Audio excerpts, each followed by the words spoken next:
En pos de una estrella de Bárbara Cartland, capítulo 3. Mientras hacía el recorrido hacia Southampton, Tarina pensó que debía estar viviendo una obra teatral que ella misma debió haber escrito. Cuando la vida se tornaba muy aburrida en su casa y se sentía abrumada por las tareas domésticas, ella misma se contaba historias. Desde la muerte de su madre había tenido que encargarse del hogar, con la única ayuda de una muchachita tonta que iba a la vicaría todos los días. Las historias que imaginaba para entretenerse casi siempre eran relatos de aventuras en los cuales ella viajaba a extraños lugares del mundo. Con frecuencia, a la hora de la cena, le hacía preguntas a su padre sobre el país que ella había estado visitando en su mente.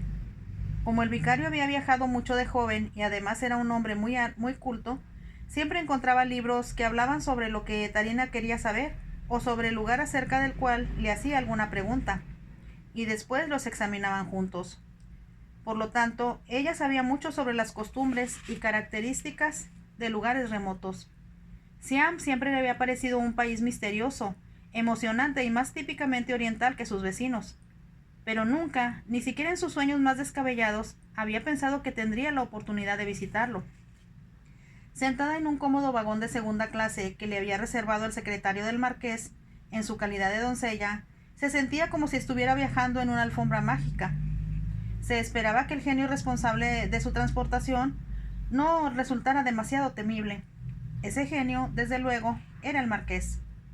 Cuanto más oía a Betty hablar de él, más segura se sentía de que debía ser una persona desagradable, caprichosa y rígida. No dudaba que le resultaría antipático a primera vista. Betty, desde luego, estaba tan excitada por el hecho de ser una de las invitadas del marqués que casi no hablaba de otra cosa. Oía hablar de él hasta cuando estuve en París, le confesó a Tarina. A los franceses les impresionan mucho los ingleses que poseen buenas cuadras de caballos de carreras, pero les impresionan aún más su linaje y su posición en la sociedad. Tarina se echó a reír. Mamá siempre decía que los franceses eran snobs.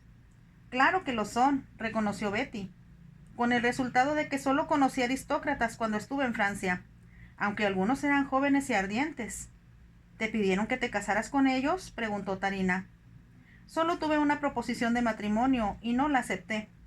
De cualquier modo, en la aristocracia francesa los matrimonios siempre son arreglados por los padres desde que sus hijos son niños. Y yo creo que tú serías más feliz casada con un inglés. Por supuesto que sí. Betty sonrió levemente al decirlo, y Tarina se sintió segura de que pensaba en el marqués. Por lo tanto, oró porque fuera más agradable de lo que le parecía, a juzgar por lo que había oído sobre él. Cuando llegaron a la estación de Waterloo, se enteró de que se habían añadido al tren un vagón privado, con el fin de que los invitados del marqués se acomodaran en él. En tanto, uno de los lacayos la escoltaba hasta el asiento del vagón adyacente, que había sido reservado para ella. Tarina dirigió una rápida mirada a dos bellas damas envueltas en pieles y acompañadas por varios caballeros que vestían sobre todos con cuellos de piel. Hacía un frío intenso. El día anterior había nevado, y Tarina se sintió muy agradecida por el abrigo que Betty le había obsequiado.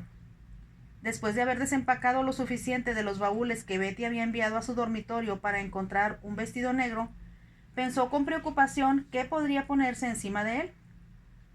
Por lo tanto, había acudido a Betty para decirle: todo está tan bellamente envuelto en papel de china dentro de los baúles que me enviaste, que no me gustaría revolverlos buscando un abrigo. ¿Crees que sería posible preguntarle a tu doncella si recuerda dónde guardó uno? No necesitas preocuparte por eso, contestó Betty. Tengo justo lo que necesitas. Se dirigió al guardarropa del dormitorio y sacó un abrigo de viaje forrado con armiño negro. El cuello era de la misma piel, la que también bordeaba el frente del abrigo. Era muy hermoso y de excelente calidad. No puedo aceptarlo, protestó Tarina. No digas tonterías, contestó Betty. Ya no volveré a ponérmelo nunca.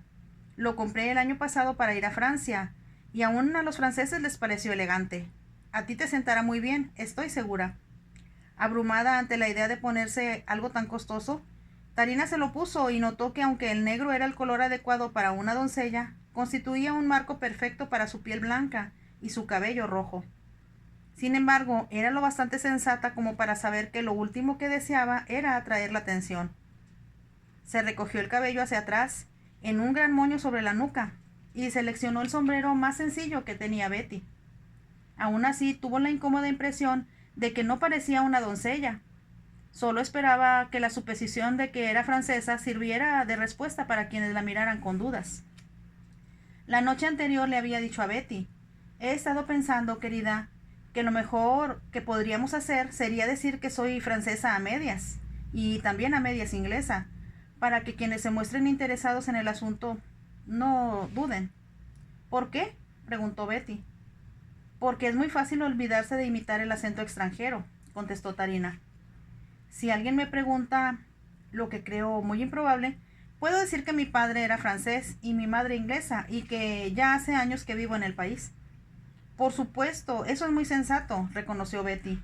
Eres muy inteligente, Tarina. Yo sabía que interpretarías muy bien el papel. Toca madera, suplicó Tarina. Eso es lo que estoy haciendo para mí misma, respondió Betty. Si tú estás nerviosa respecto al papel que vas a desempeñar, yo lo estoy aún más respecto al mío. No sé por qué, contestó Tarina. Nadie en el grupo puede ser más hermosa que tú. No es por mi aspecto, replicó Betty, sino por el hecho de estar entre gente que tiene sus propios chistes, sus preferencias, sus antipatías y, lo que es más importante, sus recuerdos en común. Miró a Tarina como si quisiera comprobar que comprendía y continuó. Yo soy la intrusa, la extraña. Con toda franqueza me siento como la chica nueva de la escuela. ¿Y por qué no cancelas el viaje y te quedas en Londres, donde ya eres un éxito y aceptas todas las invitaciones que veo sobre tu escritorio? Puedo contestarte a eso con 4 palabras, dijo Betty. ¿Cuáles son? El marqués de Oakenshaw.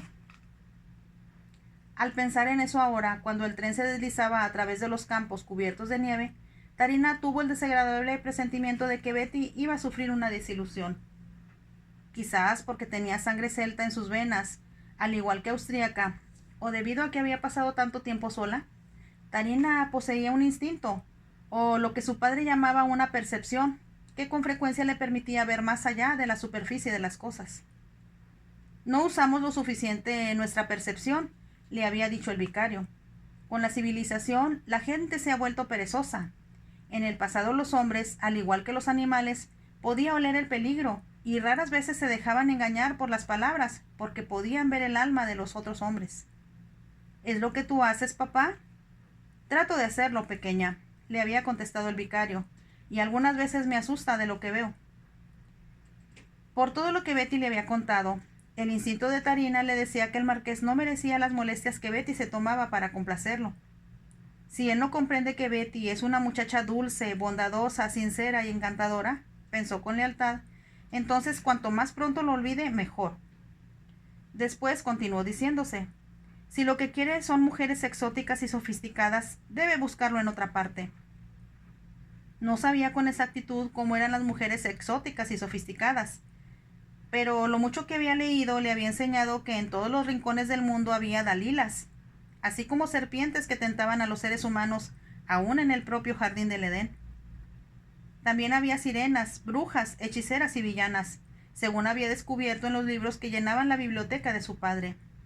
Habían pertenecido a su padre y a su abuelo antes de él. Le había partido el corazón tener que venderlos. Como eran viejos, constituían lo que un comprador llamó lectura pasada de moda. Le había ofrecido una pequeña suma de dinero por ellos, y por un momento jugueteó con la idea de conservarlos. Pero entonces se dio cuenta, con desilusión, de que no podía pagar por su almacenaje. Aun si el nuevo vicario o alguno de los granjeros de los alrededores hubieran permitido que los guardara en un granero en desuso, las ratas o ratones se los habrían comido, o si no la lluvia, al colarse por el techo, los habría humedecido y en poco tiempo ya no servirían para nada. De todo lo que había sucedido desde la muerte de su padre, la pérdida de sus libros había sido lo más doloroso.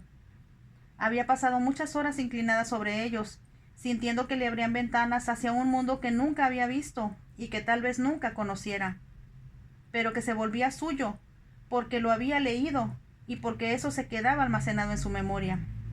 ¿Tendrá el marqués libros en su yate?, pensó, y decidió que era poco probable. Como era un reconocido deportista, no debía ser un gran lector.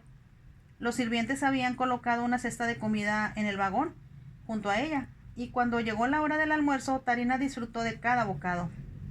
El viaje a Southampton le pareció muy largo. Se preguntó varias veces qué estaría haciendo Betty.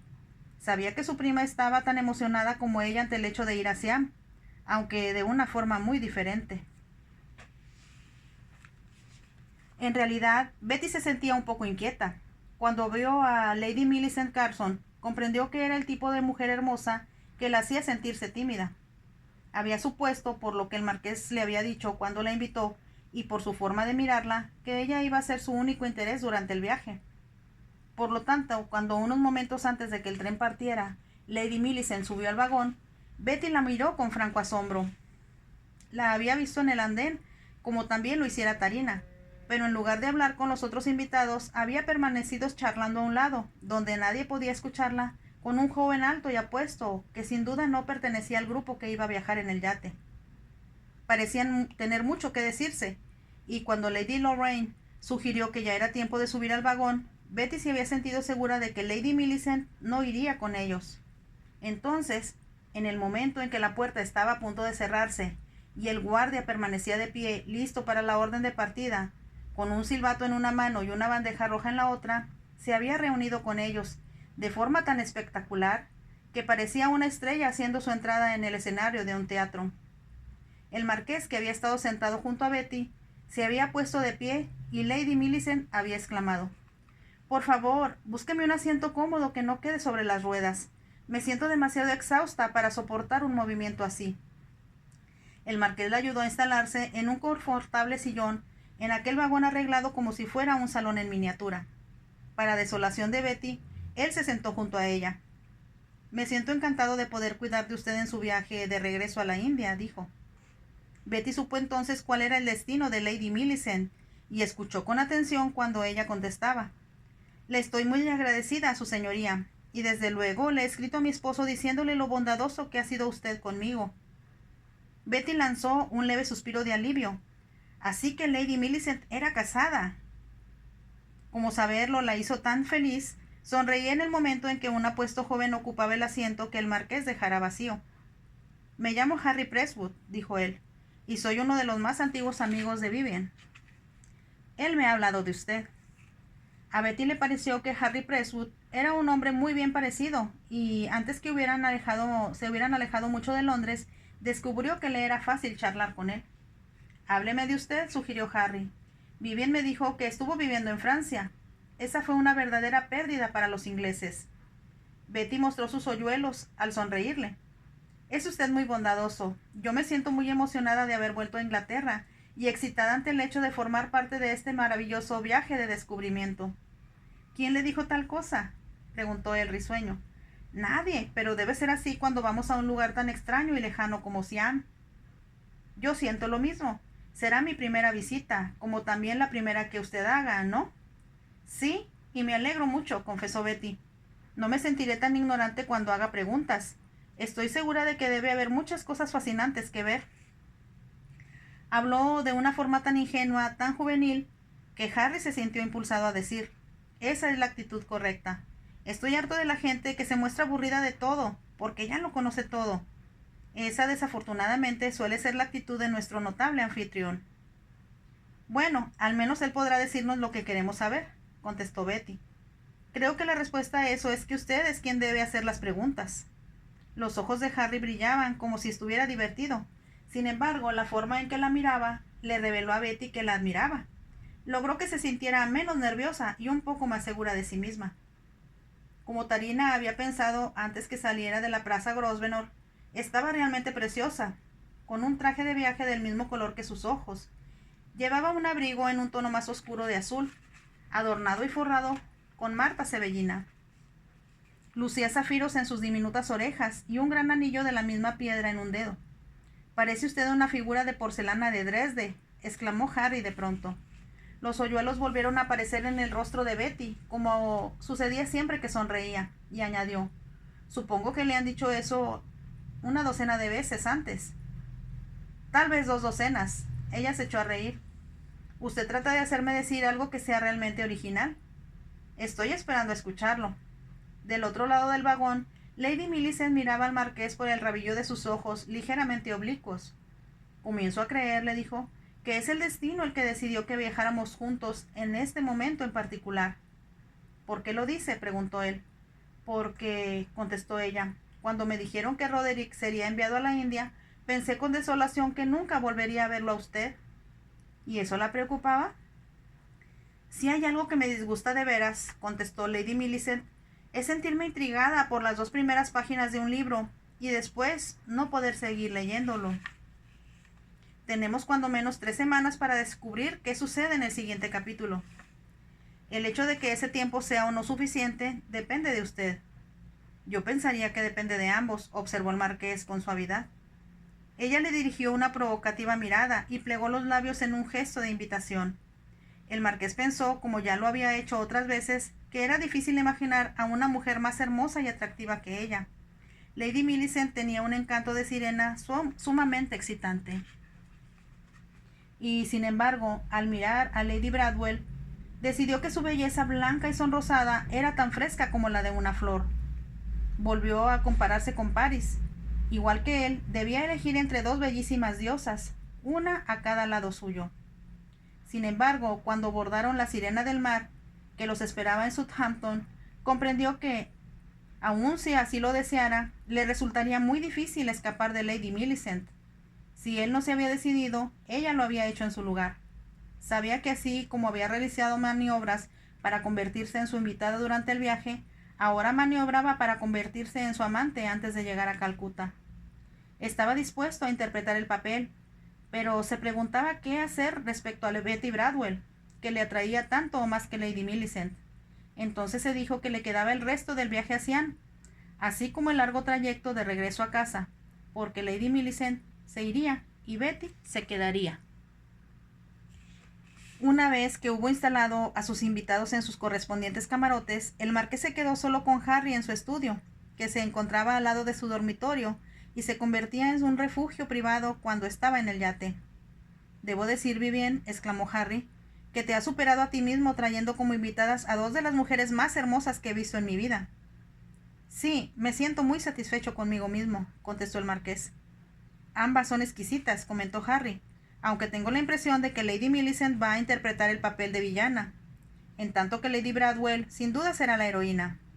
El marqués se echó a reír. «Confío en ti, Harry, para que mantengas ocupada a una de las 2, en tanto yo me consagro a la otra». «Adiviné que ese sería mi destino», contestó Harry, «aunque en esta ocasión estoy bien dispuesto a hacer lo que me pides. Interpretaré sin la menor vacilación el papel que me has asignado». «Gracias», comentó el marqués con sarcasmo. «No pensé que fuera a tener dudas ni reservas alguna al respecto». «No en esta ocasión, pero en el pasado muchas veces he tenido que prestar mi hombro a las mujeres que tú descartabas, para que lloraran tu olvido sobre él». «Pobre Harry, te prometo que la próxima vez que salgamos juntos en alguna aventura, invitaré a alguien para ti». «Gracias, pero no», contestó Harry con sequedad.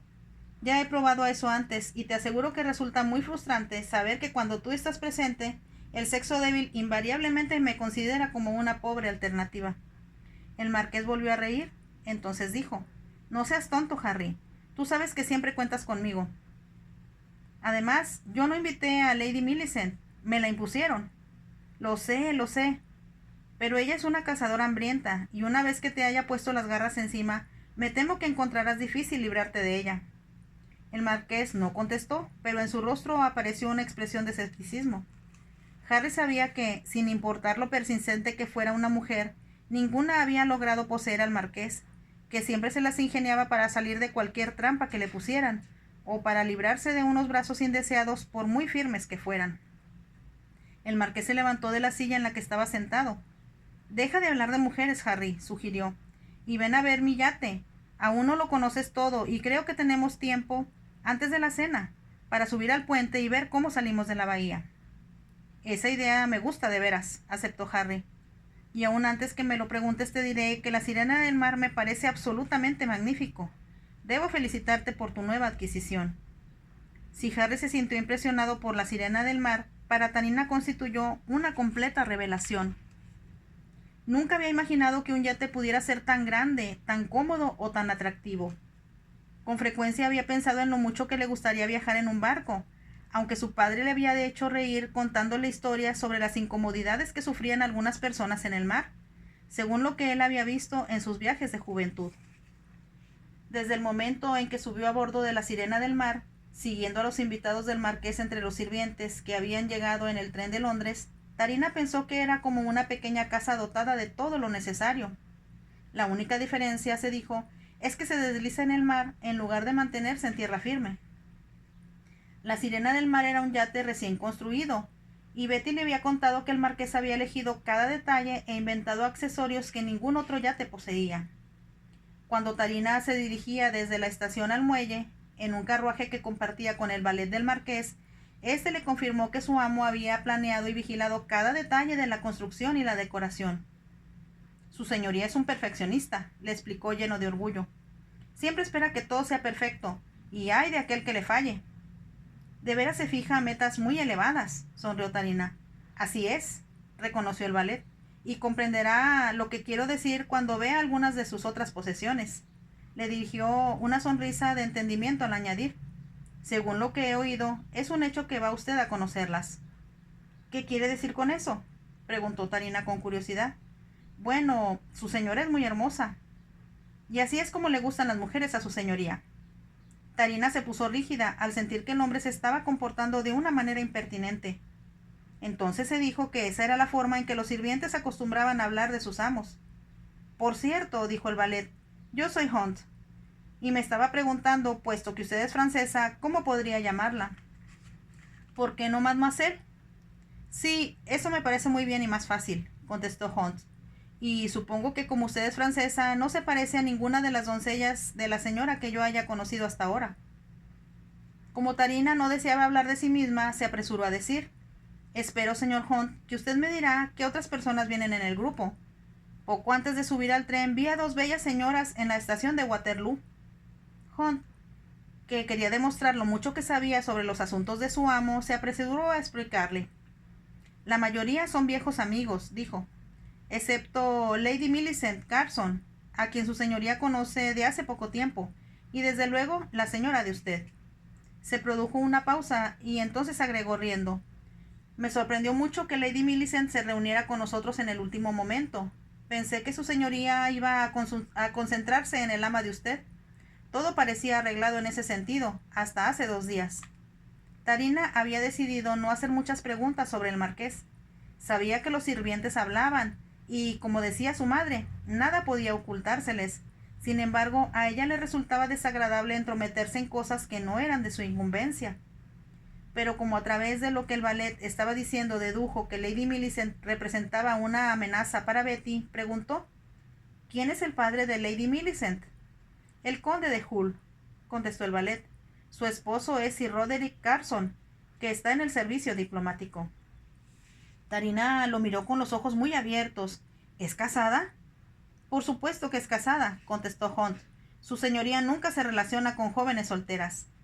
A Tarina esto le pareció muy extraño, pero supuso que como el marqués ya era un hombre mayor, debía encontrar muy aburridas a las jovencitas solteras. Yo siempre pienso, y espero, continuó Hunt, que el amo no se case nunca. Él dice que quiere seguir soltero, pero sus parientes le ruegan, le imploran que se case, que tenga un heredero y siente cabeza. Se rió entre dientes. Es como un melodrama de teatro, ¿no le parece? ¿Cómo sabe usted todo eso?, preguntó Tarina. Algunas veces, cuando andan escasos de personal, ayudo a servir la mesa, contestó Hunt, sobre todo cuando estamos en el coto de caza o en Escocia. Sonrió antes de añadir: la gente de la nobleza se comporta como si los sirvientes fuéramos sordomudos, pero yo siempre mantengo los oídos alerta, porque me divierte oírlos. ¿Así que usted piensa que su amo no se casará nunca? Tarde o temprano lo pescarán, pronosticó Hunt, pero tendrá que ser una mujer muy astuta. Como siempre he dicho, a toda capillita le llega su fiestecita. Volvió a reír y Tarina sintió que se le oprimía el corazón. Si el marqués no quería casarse, ¿por qué había invitado a Betty a ese viaje tan largo? Tendrá que cambiar de opinión. Tiene que hacerlo, se dijo. Y no obstante, su instinto seguía diciéndole que Betty se llevaría una desilusión. Sin embargo, cuando Betty le dijo que el marqués le había asignado el camarote más amplio y cómodo después del suyo, sintió que sus esperanzas se renovaban. En verdad, era un camarote muy impresionante, con una cama rodeada de cortinajes de seda azul, que parecían escogidos para hacer resaltar los ojos y el cabello rubio de Betty. La alfombra era una combinación de rosas y cintas azules, y los guardarropas incrustados en el muro hicieron que tanto Betty como Tarina lanzaran exclamaciones de felicidad. ¿Cómo pudo un hombre pensar en algo tan inteligente?, preguntó Tarina. Comenzó a desempacar uno de los baúles. Entretanto, Betty se arrojó en la cama y se apoyó en los cojines. Por fortuna traje suficientes vestidos como para cambiarme durante todo el viaje, dijo. Usaré los más bonitos mientras que Lady Millicent esté con nosotros. Me he dado cuenta de que en este jardín del Edén ella es la serpiente. Tarina había pensado lo mismo, pero contestó con aire tranquilizador. No necesitas preocuparte de ella. Después de todo, es casada y se dirige a la India para reunirse con su esposo. Pero está tratando de quitarme al marqués, exclamó Betty. Tarina se volvió para mirarla con los ojos muy abiertos. ¿Cómo puede hacer tal cosa si ya está casada? Se produjo un breve silencio hasta que Betty dijo, algo titubeante, «¿Puede coquetear con él?» «El matrimonio no impide que una mujer lo haga». «Pues debería impedirlo», contestó Tarina con brusquedad, al tiempo que sacaba otro vestido del baúl y lo colgaba en el armario. Cuando el marqués bajó del puente para cambiarse para la cena, escuchó risas provenientes del camarote contiguo al suyo, donde había colocado a Lady Bradwell de forma deliberada. Eran risas jóvenes, naturales, espontáneas. Permaneció escuchándolas por un momento y pensó que eran muy diferentes a la risa estudiada de Lady Millicent y la mayoría de las otras sofisticadas bellezas con las que pasaba buena parte de su tiempo. Tenía la impresión de que practicaban la risa con el fin de que sonara musical y, por supuesto, seductora. Pero lo que estaba oyendo ahora era el sonido gozoso de dos personas jóvenes que reían como si no pudieran evitarlo. Por un momento se preguntó quién podría estar con Betty Bradwell. Entonces se dijo que debía ser su doncella. Pero para él había sido una contrariedad que hubiera insistido en traerla con ella. Las sirvientas siempre constituían una molestia en un viaje largo. Si eran viejas, se mareaban y gruñían todo el tiempo. Si eran jóvenes, trastornaban a la tripulación. Sin embargo, como Betty le había preguntado con actitud tan graciosa si podía traer a su doncella, él había aceptado, sabiendo que la doncella de Elspeth Lorraine nunca la acompañaba en un viaje por mar, debido a que era demasiado vieja. Y aunque había faltado a su regla una vez, no tenía intenciones de repetir el error.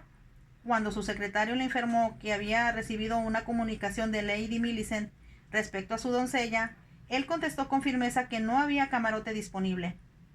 Podía mandarle en un vapor regular, añadió, en el que llegaría a la India antes que ellos. Además, podía llevar la mayor parte del equipaje de su señora. Estaba seguro de que eso debió molestar a Lady Millicent. Sin embargo, no estaba dispuesto a dejar que ella le impusiera demasiadas cosas. Sabía que si le daban una buena propina, la doncella de Lady Bradwell también podía atender a Lady Millicent, con la ayuda de Hunt. Su valet estaba acostumbrado a desempacar para las damas invitadas a bordo. Lo había hecho en el yate anterior y lo haría en el nuevo. También podían hacerlo los camareros que él había seleccionado especialmente y que eran capaces de hacer muchas cosas diferentes. Tarina, por su parte, se sintió preocupada cuando Betty le dijo: «Oh, por cierto, el marqués me pidió que ayudaras a Lady Millicent. Ella no trajo doncella, lo cual me pareció una bendición. Por lo tanto, estuve de acuerdo en que le ayudaras». ¿No crees que será peligroso?, preguntó Tarina nerviosa. «¿Qué quieres decir?», preguntó Betty. «¿Y si cometo errores? ¿Y si ella sospecha que en realidad no soy una doncella?». «¿Por qué iba a hacerlo? Tú eres muy inteligente y muy hábil, Tarina. Adivinarás lo que se espera de ti y no cometerás errores». «Espero que tengas razón». Miró el reloj y dijo: «Será mejor que vaya ahora a preguntarle qué desea. Terminaré de desempacar tus cosas más tarde. Supongo que esta noche querrás ponerte el vestido plateado, o tal vez prefieras el de encaje azul». «Creo que me pondré el de encaje», repuso Betty. «Estoy segura de que Lady Millicent se las ingeniará para brillar de forma sensual, como si fuera una serpiente». Tarina, muy nerviosa, salió del camarote de Betty y cruzó el corredor hacia el que ocupaba Lady Millicent. Advirtió que ambas habían sido colocadas en cada extremo de un corredor que atravesaba el centro del yate y conducía a la suite principal, ocupada por el marqués. Esta ocupaba toda la proa del barco y constituía, según Tarina sabría más tarde, en un inmenso camarote dormitorio, una pequeña salita privada y un amplio cuarto de baño donde, si lo deseaba, podía hacer gimnasia. Pero por el momento a Tarina solo le preocupaba Lady Millicent, quien en respuesta a su llamado contestó con una voz aguda: «¡Pase!». Abrió la puerta y, al recordar lo que Betty le había dicho, hizo una leve reverencia. «¿Puedo ayudarla, señora?», preguntó. «Claro que sí», contestó Lady Millicent con brusquedad, puesto que no me permitieron traer a mi propia doncella. Estaba sentada en un banquillo, frente a un tocador empotrado. Vestía una negligé de seda escarlata, profusamente adornada con encaje y decenas de pequeños lazos de terciopelo. «¿Qué desea mi lady que haga yo?», preguntó Tarina entrando en el camarote. Observó que, aunque era idéntico al de Betty, no estaba decorado de forma tan atractiva. La amplia cama no estaba cubierta de cortinajes de seda. Solo tenía un cuadro que representaba un barco en la cabecera. Otras pinturas de barcos colgaban en los muros. A diferencia del de Betty, no tenía armarios empotrados ni claraboya. De hecho, pensó Tarina, era un camarote mucho más masculino que el de Betty, y le pareció que esa era la razón de que el marqués se lo hubiera dado. «Supongo que sabes peinar, ¿no?», preguntó Lady Millicent en un tono de voz que reflejaba la sospecha de que tal cosa le resultaba bastante improbable. «Lo haré lo mejor posible, si mi lady me dice con exactitud lo que desea», contestó Tarina. «Por el momento lo único que quiero que hagas es arreglarme el cabello donde me lo aplastó el sombrero», dijo Lady Millicent. «Mañana veremos qué más eres capaz de hacer». Tarina no contestó. Arregló el cabello de Lady Millicent, que estaba peinado en un estilo elegante que hacía que pareciera muy abultado y esponjado adelante, recogido hacia arriba a los lados y anudado en un pequeño moño en lo alto de la cabeza. Adivinó que no sería un estilo difícil de lograr, y aunque Lady Millicent no alabó el resultado de sus esfuerzos, tampoco se quejó. Después le abotonó un vestido de color verde esmeralda, cuajado de lentejuelas. Estaba realmente hermosa, sensacional, y semejaba a la serpiente que había mencionado Betty. Se puso un enorme collar de esmeraldas que Tarina le ayudó a asegurar. Entonces, caminando con todo cuidado porque el yate estaba en alta mar y comenzaba a moverse mucho, Lady Millicent, con la cabeza muy en alto y un leve crujido de sus enaguas de seda, salió del camarote hacia el corredor que conducía a la escalerilla. Después subió por esta hacia la cubierta superior. Cuando Tarina volvió al camarote de Betty, encontró que su prima aún estaba allí. «Tardaste mucho», le reprochó Betty. «Lady Millicent se mostró muy exigente. En el futuro tendré que ser más firme y decirle que primero debo atenderte a ti». «Creo que es aterradora. Me hace sentir como si aún estuviera en la escuela». «Tonterías», protestó Tarina. «Levanta la barbilla, queridita, y repítete que eres 1000 veces más encantadora que ella, y sin compromisos. ¿Cómo puedes preocuparte por ella cuando su marido la espera en Calcuta?». Betty empezó a reír y besó a Tarina en la mejilla. «Te quiero mucho y me alegra que estés aquí conmigo», dijo. «Si logra que el marqués coquetee con ella», comentó Tarina, siguiendo el curso de sus propios pensamientos, «puedes vengarte coqueteando con el señor Presswood. Hunt, el valet, me dijo que es soltero y uno de los caballeros más agradables que ha conocido». «Es una buena referencia», exclamó Betty, y ambas comenzaron a reír. Como si siguiera el consejo de Tarina, al entrar en el salón, Betty se dirigió hacia Harry Presswood y no hacia el marqués, que estaba sentado charlando con Lady Millicent. «Me da mucho gusto verla aquí», dijo él. «Comenzaba a temer que hubiera sucumbido al balanceo». «No, aún no se mueve demasiado», protestó Betty. «Mi retraso se debe a que he tenido que compartir a mi doncella con Lady Millicent». Bajó la voz y Harry comprendió que estaba tratando de mostrarse agradable. Con ojos sonrientes murmuró en voz baja: «Estoy segura de que eso debe ser peor que tener que compartir el marido». Betty sonrió ante el comentario. En ese momento observó que el marqués le traía una copa de champaña. «Creo que sería un tonto si no le confesara que acabo de descubrir que lo que le faltaba a mi nuevo barco era su presencia». «Es un bonito discurso», respondió Betty, «pero estoy segura de que se le ocurrió cuando se estaba bañando». El marqués rió de buena gana. «Tengo entendido que las francesas saben aceptar un cumplido, y usted ha estado viviendo en Francia». «A pesar de ello, aún soy muy inglesa, y desconfío bastante de las lisonjas, vengan de ingleses o de franceses», contestó Betty. Él volvió a reír y Harry dijo: «Eso me pareció un poco exagerado, Vivien, y no a la altura de tu acostumbrado alto nivel de cortesía». El marqués levantó las manos en un gesto que simulaba angustia. «Si los dos se han unido en mi contra», dijo, «debo buscar consuelo en otra parte».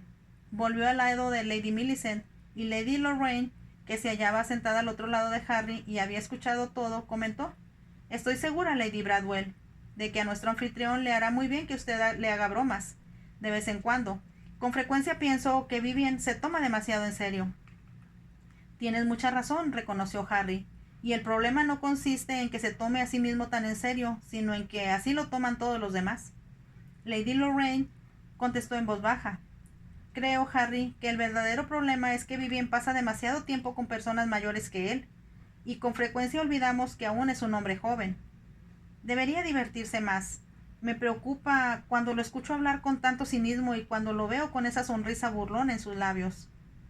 «Estoy de acuerdo contigo», convino Harry, «pero Lady Bradwell es lo bastante joven como para lograr que todos deseemos reír, cantar y desde luego bailar. Parece el cielo azul que todos esperamos encontrar al llegar al Mediterráneo», observó Lady Lorraine. «Hacen que me sienta avergonzada», protestó Betty, «y si no logro que nuestro anfitrión ría, cante y baile también, ustedes me considerarán un verdadero fiasco». «Eso es algo que usted jamás será», dijo Harry. Cuando Betty levantó la vista y vio la admiración reflejada en los ojos de él, se dijo que Harry Presswood era un hombre muy agradable. Estaba segura de que, con Lady Millicent o sin ella, iba a disfrutar del viaje. Fin del capítulo 3 de la novela En pos de una estrella de Bárbara Cartland. Por favor, déjame un like y también suscríbete por favor a mi canal para seguir con los siguientes capítulos. Nos vemos pronto. Chao.